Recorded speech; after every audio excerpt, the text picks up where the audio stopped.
good morning and welcome to Newsroom here on GHOne Television with me, Awisi, Dede, Djangay. Let's take a look at our headlines this morning. And this morning, Asante-led mediation talks on Boko conflict concludes. How are residents in Boko reacting to this? We will find out shortly. And also in a bulletin, government denies NDC's involvement in petitions for removal of EC chairperson and deputies from office. In business, government hints of increasing non-hydro renewable energy from 5% to 7% by 2027. And on the international front, ECOWAS talks records no breakthrough in Guinea-Bissau conflict.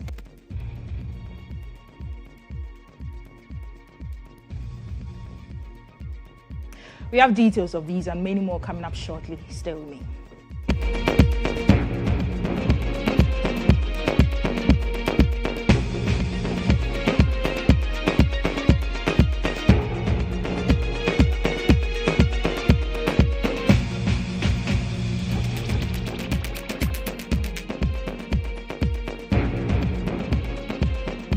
Thank you so much for choosing us this morning. The news is coming to you live from our Platinum studio here in Accra, and it's also streaming live on Facebook at GHOne TV. My name is Awisi, Dede, Djangay. This morning, every rule has an exception, says Minister of State in charge of Government Communications, Felix Kwakye Ofosu, as he justifies government's decision to grant a 2-year contract extension to Inspector General of Police Christian Tete Yehunu, despite an earlier policy directive not to renew or extend the tenure of retiring public officers. The government had come under heavy criticisms for making a U-turn on the matter, with CSOs describing the move as a complete departure from the government's earlier stance on public sector appointment. But speaking exclusively to our presidential affairs correspondent, the minister said the decision to extend the IGP's mandate is grounded in strong considerations. As a general rule, government believes that it helps if we do not have a general flat policy of these renewals. But I'm sure that to every rule there is an exception, and especially because this is a security sector related appointment, and there is an IGP who has been in office for under a year, if I'm not mistaken. Surely a case can be made for allowing sufficient time for his policies to percolate, for his initiatives to come to fruition, because stability and continuity is a key requirement in security management. And therefore, whereas the public is right in demanding consistency in public policy making and demanding that government sticks to what it says, I guess that a case can be made for very, very few and specific exceptions if the circumstances dictate so. Mind you, it is not a unilateral decision taken by the president. It is in fact the police council that has jurisdiction over such matters, that has considered the IGP's tenure over the period, analyzed his output, examined the security challenges we have, and also looked into what may be required to address them, among other things, and comes to the conclusion that it will serve the interests of the country at this stage to have this sort of extension. When such a recommendation is made, it is worth looking into. And if the assessment shows that there's merit in that position, I do not see why a very limited exception cannot be made in that particular instance. But the general principle that we should not encourage people hanging on after they've served in certain capacities for so long is not one that one can argue against, except that in this instance, there were peculiar considerations that have gone into making this decision.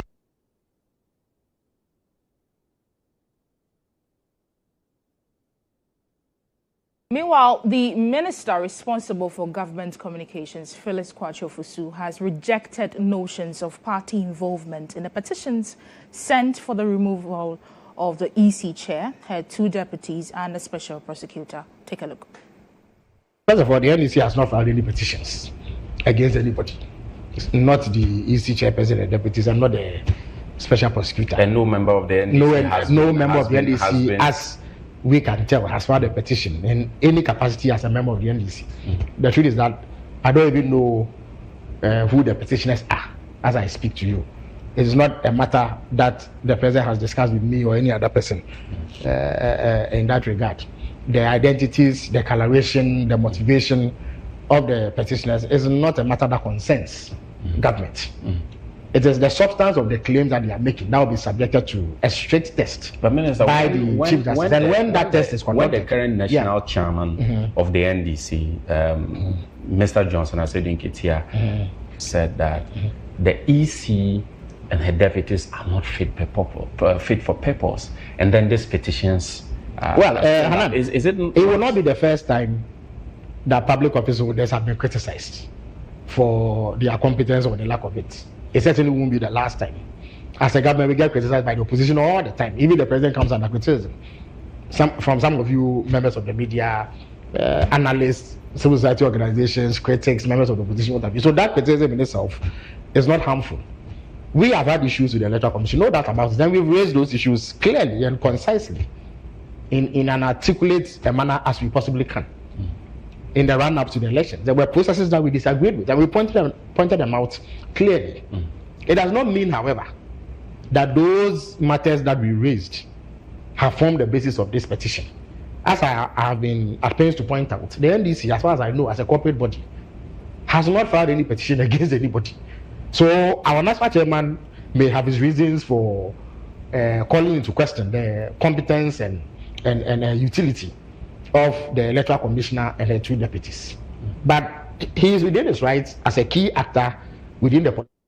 Following the petition filed against the Electoral Commission, a senior law professor at the University of Ghana, Professor Kwadwo Appiah-Tia, says the matter is now entirely out of the president's hands. He explains that if a prima facie case is found, a committee would then be constituted to investigate and decide the outcome. Next step. Now, the president doesn't have anything to do now. After receiving the petitions, he is required by the Constitution to forward them to the Chief Justice.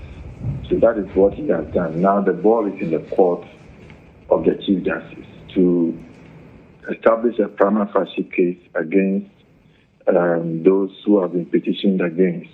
In this case, the Special Prosecutor and then the EC.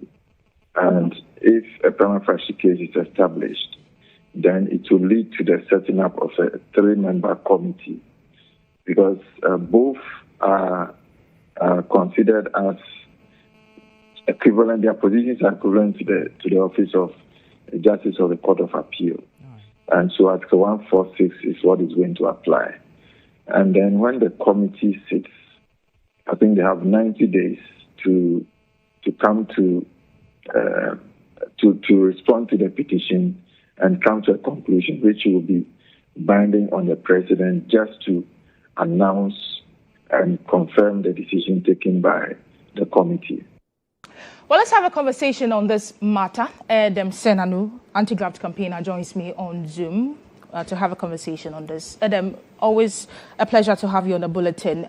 Quite a number of petitions for both the OSP and the Electoral Commission. Let's limit the conversation to the petitions with regard to the OSP's removal. What does this say with regard to public faith in the office of the Special Prosecutor? Well, I mean, from a statistical perspective, it might not say much. 3 petitions, and until we are seized with the facts of the substance, it's difficult to tell whether these have some merit in terms of the law that governs the OSP. And so it's difficult to tell. I mean, this could be persons who genuinely want the office to be more effective, or it could be persons who have some interest in cases that they are handling, which would rather those cases are not be seen to conclusion. It could be a variety of reasons. So it will be very difficult on the surface to tell that whether this is reflective of public confidence or not. You know, I wanted to find out from you, some NPP members have accused government of being behind this petitions. And we have on record the spokesperson for government denying these claims. Would you say these petitions, I mean, we clearly do not know the details of these petitions and the people behind it, but in general, with your expertise, would you say these petitions will generally reflect the civic vigilance, or it is just like a settling matter with regard to what we know so far? Again, it would be speculative to try and tell, but we do know that we've had our politicians making statements on platforms which could potentially have informed what we see. And so it is worrying. I mean, from our perspective, Ghana does not win when we don't have an office of the special prosecutor for many of us in the anti-corruption space, because in crafting Act 959, we're clear that high-level crime, especially of corruption nature by politically exposed persons, was not being dealt with.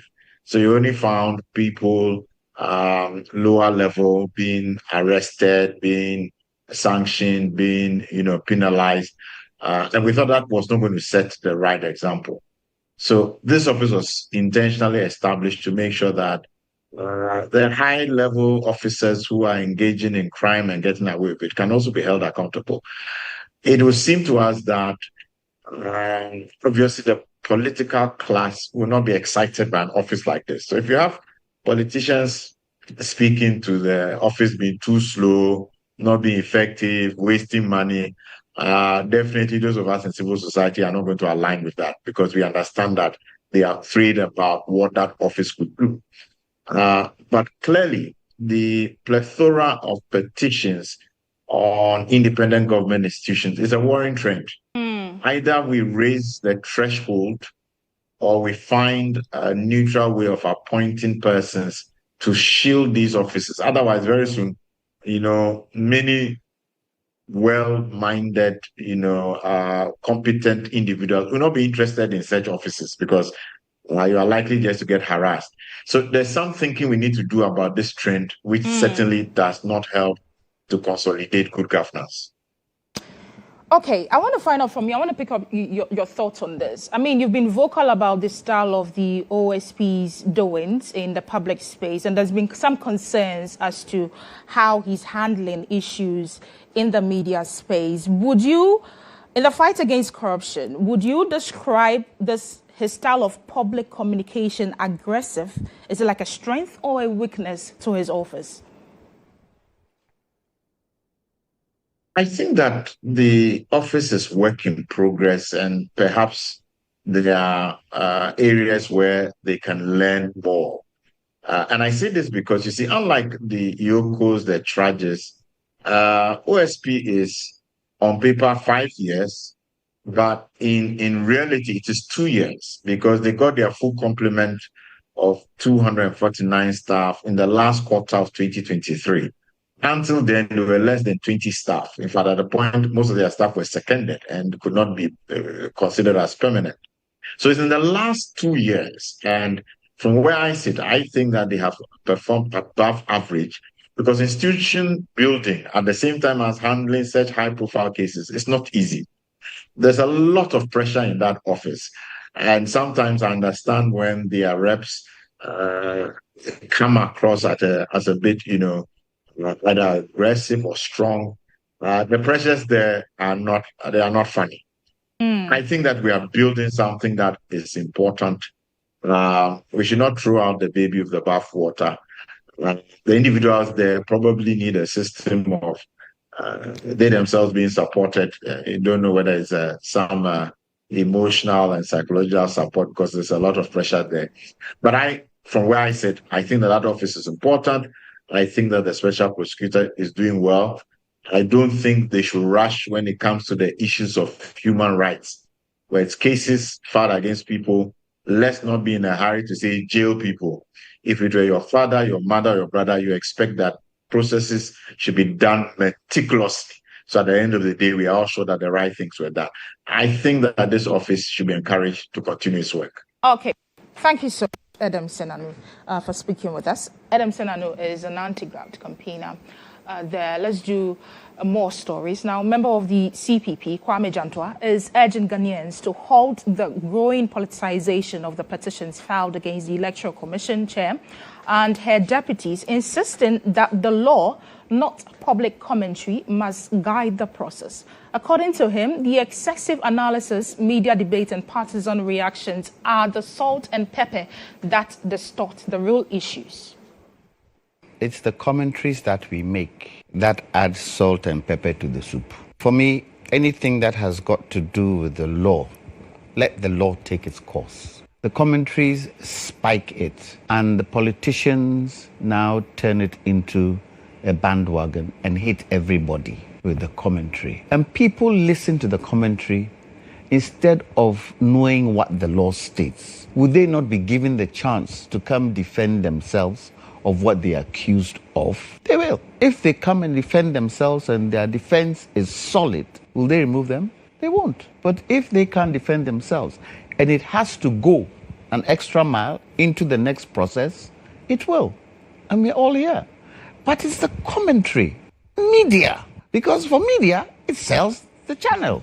It sells papers. As my brother said, so far as he is concerned, nobody wants to know how you are concerned about it. You might have your own point of view about it, but it shouldn't be part and parcel of that kind of process. So what we do in Ghana is that the person is judged by the public before they even get into the box. And sometimes it doesn't help.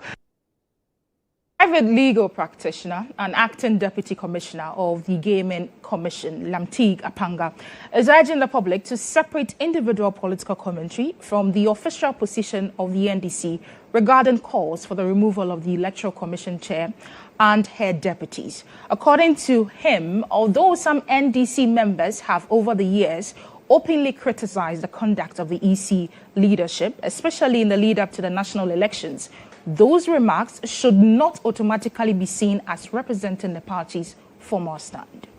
They may be having comments in the past by members of the NDC in respect of removal. And in fact, I also hold that view. I hold the view that the EC chair and some of her deputies, particularly run up to the elections, did not conduct themselves well. And I held the view that they don't even deserve to be in their office. In fact, if you look at their conduct in respect of SAL, particularly, then they didn't even need to be in their office. They should voluntarily have bowed out. You understand? But those comments should not be seen as the official position of the NDC at the time. These are comments of individual political actors who made comments in that regard. Now, what is standing out is not a playback of things that we said that we will do. I hold the view that the EC chair and her deputies should have bowed out long ago as far as SAL is concerned. How do you deny the people of SAL 4 years without representation in Parliament? Is that good enough? And expect to still be in office? That is a good basis for their removal. But since the petitions are not known to us, let's leave the merits and the content of it for further discussion. Let's do some education-related stories. The Ghana Education Service has the government to provide sufficient resources for teaching and learning.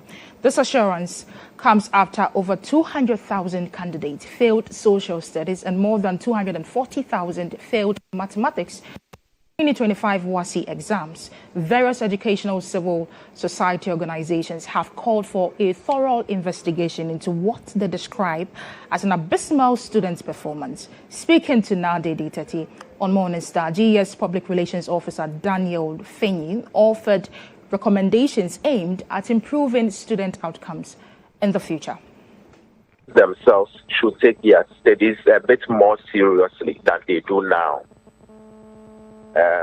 The presence and time spent on social media should be reduced. The reason being that they have met a new management of the Ghana Education Service that is extremely big on integrity of the examination and the result. And so nobody will compromise on anything just to score political points or to favor them. For parents, we would encourage them to even strengthen the support now, i.e., if they have to provide any emotional, logical support or purchasing of supplementary books and material learners, we would encourage them to do that to support the wars. Our teachers, I recommend that teaching and learning should be strengthened. We know that they're already doing a lot within the limited resources available to them. However, we would encourage that they strengthen teaching, we reduce absenteeism and truancy.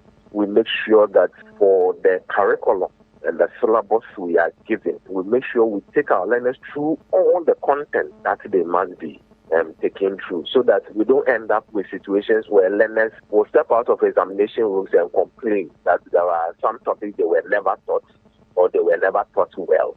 For the government, of course, the Ghana Education Service, as policymakers, as authorities in charge of education, we will continue to urge ourselves that the provision of resources, facility, even recruitment of more teachers should be done and timely, so that learners will have all the resources that will support their learning. The Ministry of Gender, Children and Social Protection says it is implementing a series of interventions to support victims of domestic violence across the country, including a woman who was recently assaulted by her husband at Anyasoto. Speaking in an interview, Gender Minister Dr. Agnes Namomo Latte disclosed that beyond providing immediate shelter and psychosocial support, the ministry is working closely with social welfare officers and relevant staff to ensure the victim is economically empowered. So today, as one of my to-dos for the day, I'll be checking on her physically one-on-one. But I can assure you that she's safe, the informant is also safe, and her children are equally safe. And so I want to say that the psychosocial support is very, very important, which commenced before the police took over, so that she can assist with the investigations. The other thing we do is to also empower the person economically to be able to reintegrate into society. That is also another process. What we are doing now is to support the entire family, herself and the children, to be able to accept the situation now and then be empowered enough to move on from there and ensure that they don't go back to the unsafe environment they are coming from.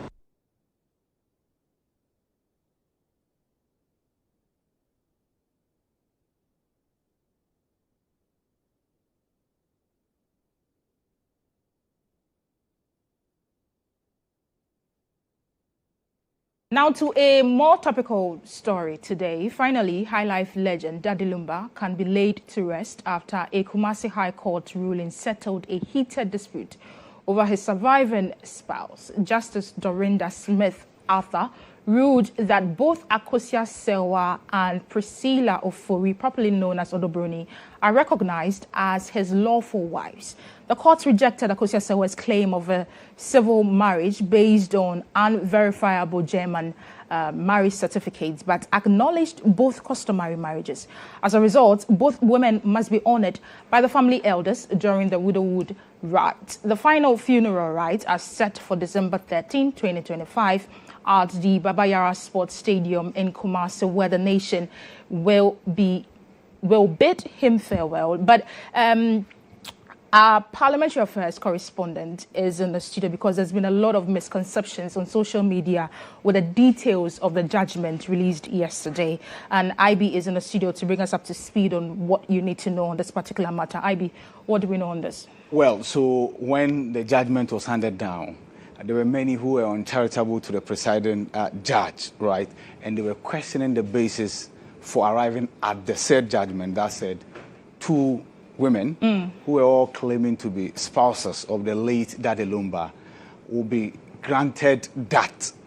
And of course, when Akosua Sewa, who took the case to court, argued that she is the only legitimate surviving wife to the late Dede Lumba. So in the reasoned judgment that was released yesterday, there's a reason why Akosua Sewa's case failed. And that's one of them. It says, in this case, the plaintiff did not satisfy the requirement the plaintiff did not satisfy the requirement of rule insofar as proof of foreign law is concerned by calling an expert witness to give evidence on the foreign law in issue. Mind you, they were married in Germany. Now, what constitutes marriage under the civil law of German law was not proven by the plaintiff.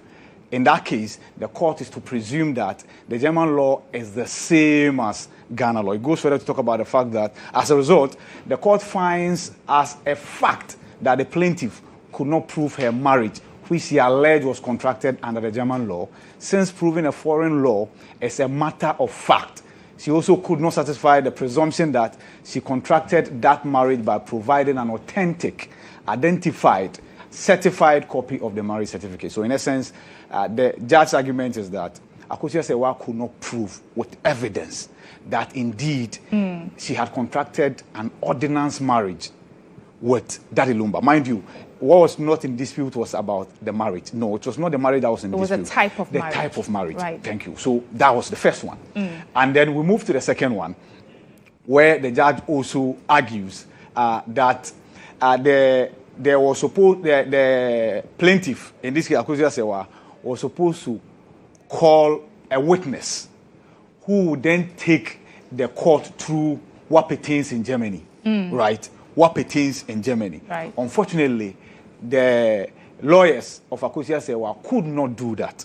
So if you could not call a witness, be it an expert in German law or German ordinance, who could come to the court and argue forcefully in support of your case, then you cannot blame the judge for arriving at the decision that she arrived at. In the end, the conclusion is that if Akosua Sewaa, of course, we'll talk about consequentially, for the contradictions, lack of identification, and lack of certification of Exhibit B, of course, and C, which is the marriage certificate and many other things, hereby rejected as they have no probative value and will not be considered for purposes of proving any civil marriage between the plaintiff and then the deceased. Right. So, in the end, because Akosua Sewaa and her lawyers could not prove beyond reasonable doubt with evidence, certificate, and witnesses that indeed there was a marriage of ordinance, an ordinance marriage contracted between the late Daddy Lumba and Akosua Sewaa in Germany. It's possible that that exists. But when the case was called, she and her lawyers could not prove that. And as a result, the judgment is that both of them, traditionally, are married to the late Daddy Lumba. So people should tone down the emotional. Exactly. It's not about what is. It's about what is proven in court. Right. Unfortunately for Akosua Sewaa and her lawyers, she could not prove beyond reasonable doubt with certificate and evidence that indeed she has an ordinance marriage with the late Daddy Lumba. So that paves the way for the funeral, as you've already related to. Yes. To be had Indeed. a finality Finally, on this. we get to put him to rest. I've engaged people who say, and include the family members, who don't expect Akosua Sewaa to litigate this further. But she is. Yes, but whether that will put spanners in the works relative to the funeral, we await to see. Yes. Anyway, thank you so much, Ibrahim Alhassan, for bringing us up to speed of the details of the judgment released by the judge on this particular matter. Let's do other stories now. To ease congestion and improve traffic flow in the Ayawaso East municipality, government has commissioned the Nima Runabout project with a 90-day completion plan. Member of Parliament for the area who commissioned the project in line with government's Big Push agenda has assured residents that the project will flow with no delays. There is more. The Nima Roundabout project forms a vital component of efforts to ease congestion, improve mobility, and modernize critical road networks within Accra's densely populated communities. Speaking to GHOne News during the commissioning of the project, Member of Parliament for Ayawaso East, Nasar Turi Mahama, assured of an early completion. We believe within the shortest time, as we all saw the shortcutting. We told the contractor this project should be at least 90 days, 3 months. By 3 months, you should hand over the work to the community. This is what we also benefited from the government, from His Excellency. because this is our cake, the cake that he shared nationwide. Municipal Chief Executive for the Ayawaso East constituency, Abdul Ghani Ibrahim, also noted that upon completion, the roundabout would not only improve road safety and flow, but also serve as a landmark for the constituency. This project is so important to me and the Nima community, because when you are coming to Nima, at least you need to have a sign of you are coming to Nima. You need to make sure that this Nima roundabout is in a standard where anybody who is coming to Nima knows that he's entering Nima, and the Nima is now on its own standard. By next year, inshallah, there's going to be a lot of change in Ayawaso East. We appreciate what the government is doing for our assemblies. The commissioning marks a significant step toward fulfilling long-standing commitments to improve infrastructure within Zongo communities, with contractors already mobilized to ensure timely delivery. Among the ongoing projects is the construction of a 3-story 9-unit classroom block with auxiliary facilities for the Kabutal Kadra School at Nima. A development project, authorities say, reflects a broader effort to enhance both road and educational infrastructure in the constituency. You're still watching Newsroom here on GHOne Television with me, Awisi, Dede, Djangay. We will be back after this break.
Let's do more stories. The Deputy Chief of Staff, Nana Oye Bampo Ado, has called for bold reforms to strengthen human rights protections, expand social safety programs, and accelerate gender inclusion across the sub-region.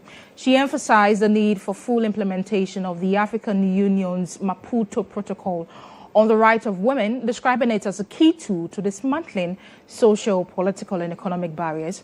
Her remarks were made at the just-ended Women's Choice Awards Africa, held in Accra. It's an honor to see that when women put in the work, And when women are given the power to lead, when they are given the partnership and the support, that we can do so much.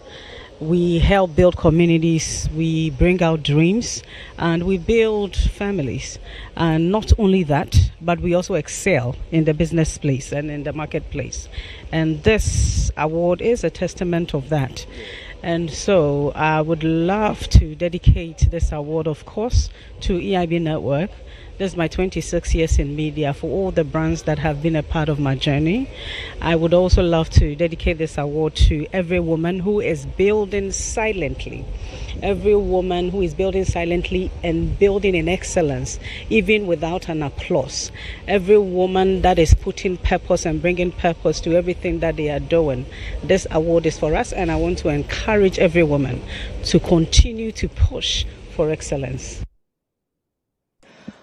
Well, the University of Mines and Technology says it is ready to play a pivotal role in restoring Ghana's polluted water bodies as the fight against illegal mining intensifies. This assurance comes as the institution holds its 17th congregation, where stakeholders highlighted the urgent need for innovation in tackling environmental degradation. There's more. Vice-Chancellor of the University of Mines and Technology, Professor Richard Akwesi Amankwa, has intimated the university's expertise to salvage Ghana's water bodies destroyed by illegal mining activities. As the premier mining university located in Ghana's mineral resource-rich region, expectations are high on their role to contribute to eradicate the environmental eroding menace of Galamsey. Hence, in his address at the 17th Congregation of the University of Mines and Technology, Professor Richard Akwesi Amankwa emphasized their faculty have developed requisite technology to clean polluted water bodies when called to task. We also have this technology where some geomatic engineers led by Professor Cynthia Ball, they use satellite imagery to capture the quality of water in our rivers. And they have been able to do that to check the quality of water in many of the rivers in small-scale mining communities.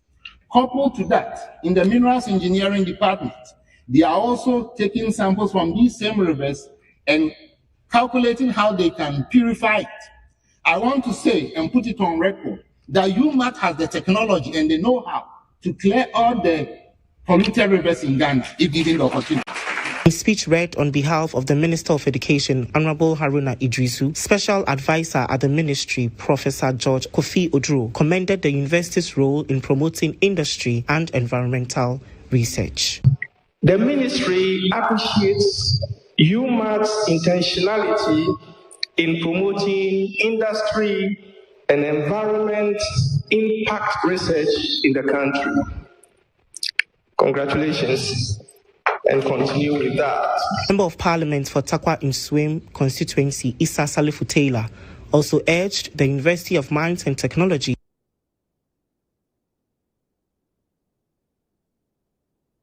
to spearhead innovative ideas through its training of students to help address the environmental challenges confronting the nation. While we celebrate achievements, we must also confront environmental realities affecting our region. Illegal mining has damaged our water bodies, increasing turbidity and threatening our ecosystem, health, and livelihoods. As a premier mining university, UMAT must continue to lead Ghana in providing scientific direction.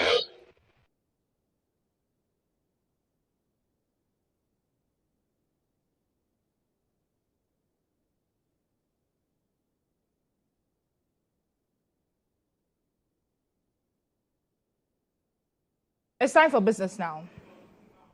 The Business Brief is brought to you by CompuGhana, passion for technology.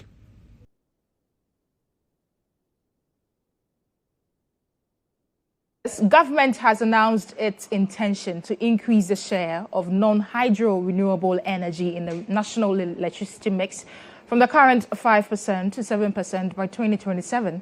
According to officials, this move aligns with the global effort to reduce reliance on fossil fuels for power generation as part of broader climate change mitigation strategies. There's more.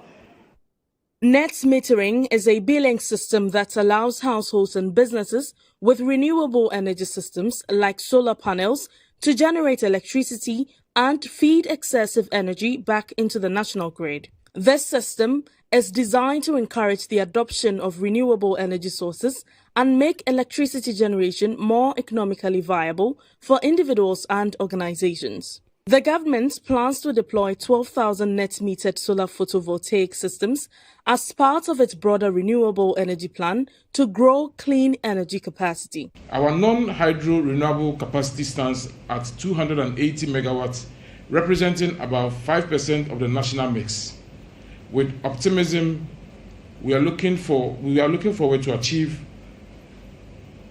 7% by 2027 through strategic rollout of STREP. STREP is one of the interventions spearheading this route, delivering 12,000 net metering installation, of which 1,089 is earmarked for secondary schools, hospitals, MMDAs, and the remaining 10,911 will be deployed in homes, SMEs, and private sector. Delivering a speech at the launch, the Swiss ambassador to Ghana, Simone Giga, whose country is a funding partner, expressed that the program is geared toward cheaper electricity to make businesses thrive and create more jobs. Switzerland is proud to support the government of Ghana in the net metering project, which will empower electricity consumers to become energy producers, reducing bills and contributing renewable energy to the grid. This project will notably inform a strategy and action plans for the future of decentralized, decarbonized and digitalized power supply in Ghana. It will stimulate entrepreneurship in Ghana's solar sector. It will support job creation in the installation and maintenance of PV systems. It will strengthen energy security by reducing fossil fuel reliance. The launch was graced by stakeholders at the energy sector, including the Energy Commission, Electricity Company of Ghana Limited, NEDCO, GRIDCO, among others.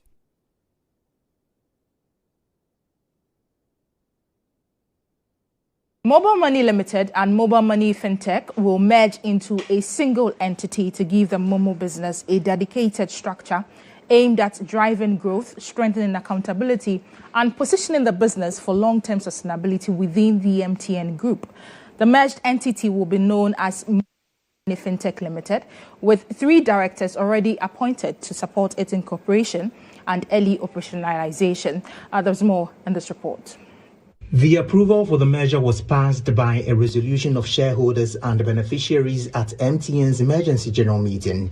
The resolution formally allows the full transfer of the Momo business into the new structure and completing a key shareholder step before proceeding to court and regulatory approvals. Addressing stakeholders, Board Chairman Dr. Ishmael Yamson emphasized that the new structure will safeguard the value of investments for all stakeholders. Continue to own your Scancom PLC shares. The minority shareholders will also be beneficiaries of the trust that holds the shares in MMF on behalf of all minority shareholders, and you will enjoy dividends from MMF through the trust. This structure also provides a clear path and time frame for the future listing of the Momo business, which we expect within the next 3 to 5 years.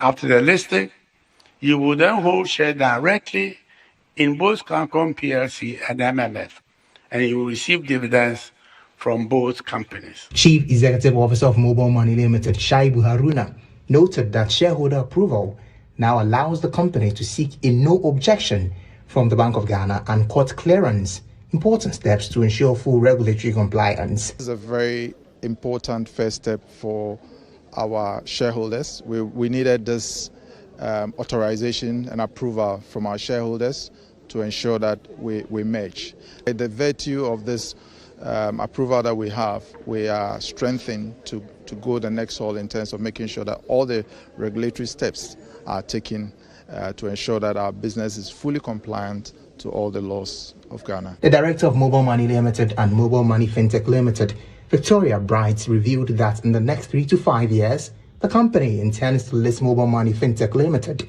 on the Ghana Stock Exchange. Operationally, we are not yet fully independent from Scancom PLC.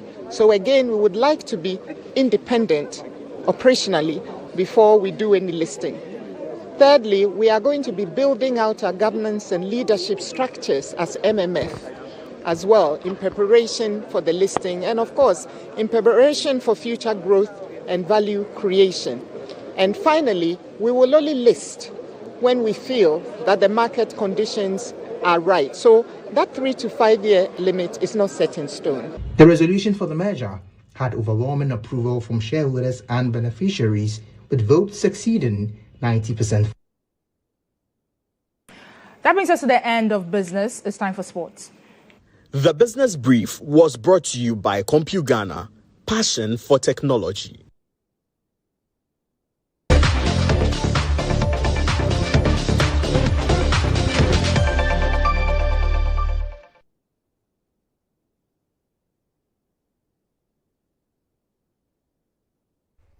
And you're welcome to sports, where we begin with the news on the Black Queens team, who tonight will play against England in a friendly international at the St. Mary's Stadium in Southampton. And ahead of the game, Black Queens player Abigail Kim, interestingly, is speaking about her nationality switch from country to Ghana, and she's looking forward to playing this game for Ghana tonight against England. We're excited and ready. I think the team has prepared really well. I think all the girls are looking forward to it. It's going to be a very exciting game. I think it's a very important game. I've played against England in the youth team, so I think playing the national team, the full national team, will be very exciting. It'll be an exciting part in my career, and I think for everybody on the team. So I'm very much looking forward to it. It would be fun to hopefully represent the jersey and the country tomorrow. You know, play to my best abilities, try and score a goal, given the opportunity. But yeah, I'm very much excited, and it's going to be great to be out there with the girls.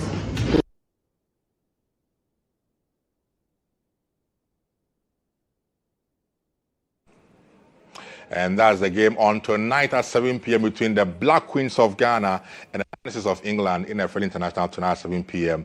in the ongoing championship. Meanwhile, Ghana is currently partaking in the West African Paralympic Championship for the first time in Nigeria in Abeokuta, where Ghana currently has picked up a number of medals after day 4 days of competition at the ongoing championship in Nigeria. And of course, my colleague GHOne Saji has been following the championship in Nigeria and has come through with this report. After 4 days of intense competition at the first ever West African Para Games, Ghana's para-athletes have won 16 medals in various sporting disciplines at the MK Abiola Stadium and Alake Sports Centre.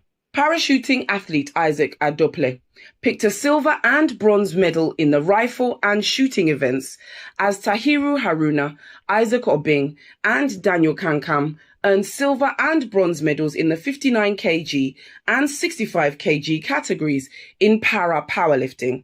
Tahiru Haruna picked up 2 gold medals in para arm wrestling, with Frank Fuji getting 2 bronze medals and Isaac Aite picking another bronze. Veteran athlete Bochoyo Nkegbe won silver in wheelchair racing, as Adai Hayford came first in the 100-meter event, winning gold with a time of 11.51 seconds. Lori Bamonica, with a time of 16.17 seconds, picked a bronze medal in the women's 100 meters. For para-badminton, Akosia Nkansa won bronze in the wheelchair 1 women's singles, with Hayford Kwame Adasi taking bronze in the wheelchair 1 men's singles, as Ata Owusu earned a bronze in the standing upper 5 category. Good, and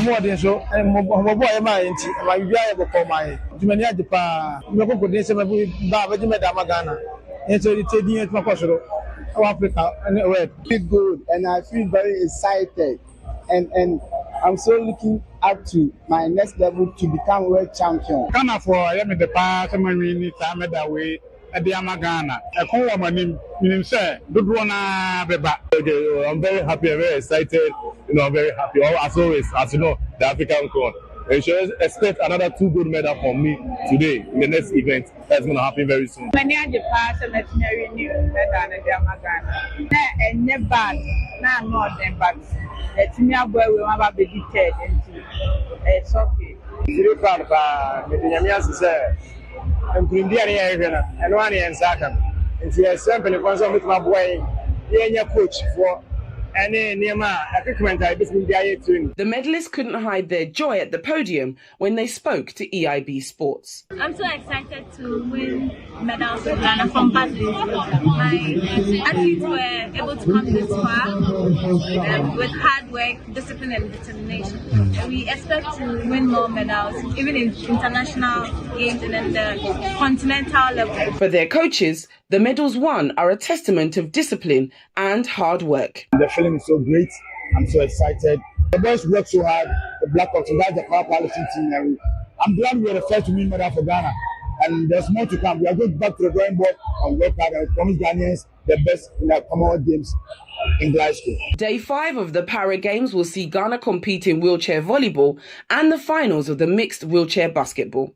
For Ghana's contingent, Mrs. Mary Apedo, chef de maison for Team Ghana, expects more medals at the end of Day 5. We had a very good start, and we are hoping that as City Volley, basketball, and other teams are playing today, we will amass more medals, gold medals for that matter. So we are working hard, boys, and we are ready to go all out for all the laurels. Congrats to the team out there in Nigeria, making us proud in para sports. That's it for sports. Up next is GHOne.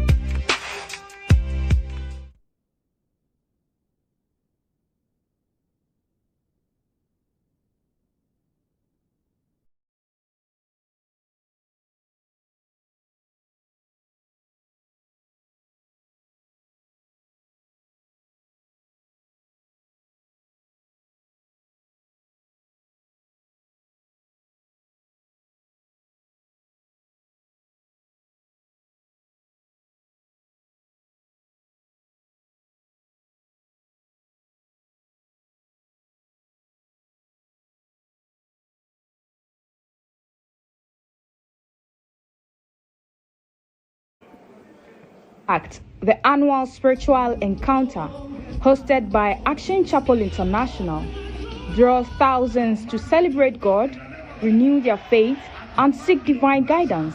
This year's edition, themed "Let There Be a Performance," is underway at the Spintex headquarters, welcoming worshippers from Ghana and beyond. The program, which kicked off on Sunday, has already featured several guest ministers. Bishop Dr. Bernard Ojiri Asari, founder of Zion Chapel International, encouraged believers that no matter their challenges, God will see them through. Move to verse number 11. In verse 11, God himself declares a divine shift with two powerful words. God himself declared a divine shift that before you started the work, there was no performance. But now,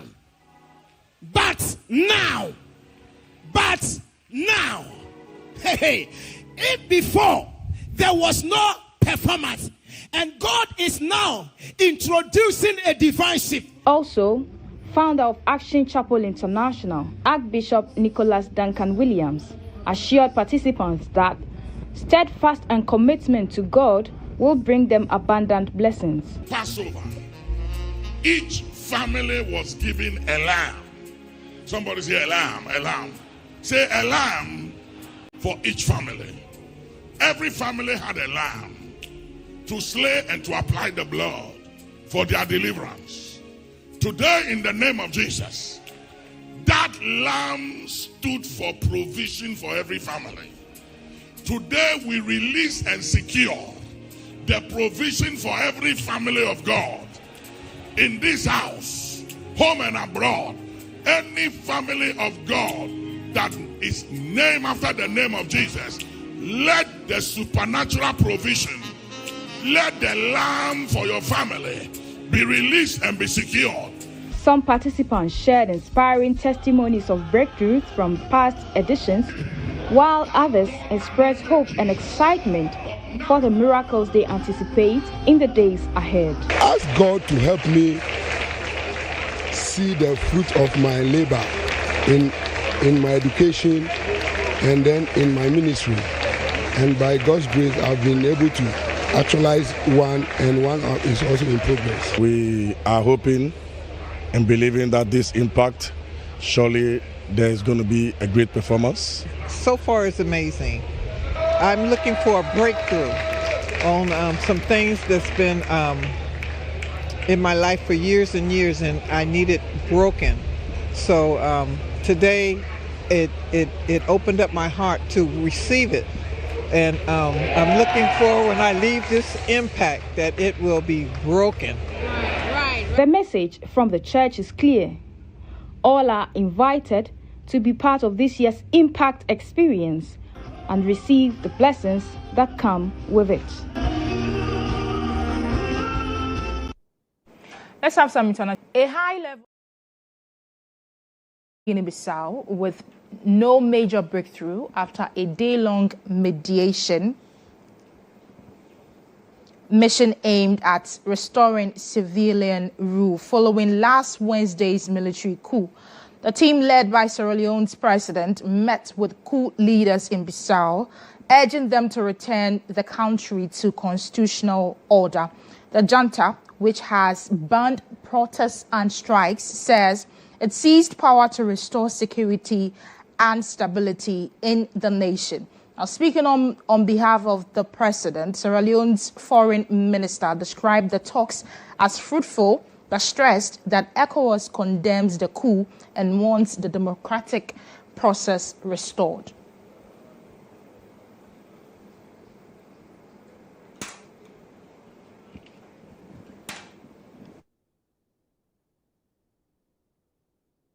And that brings us to the end of Newsroom here on GH1 Television with me, Awisi, Dede, Djangay. Do have a wonderful afternoon.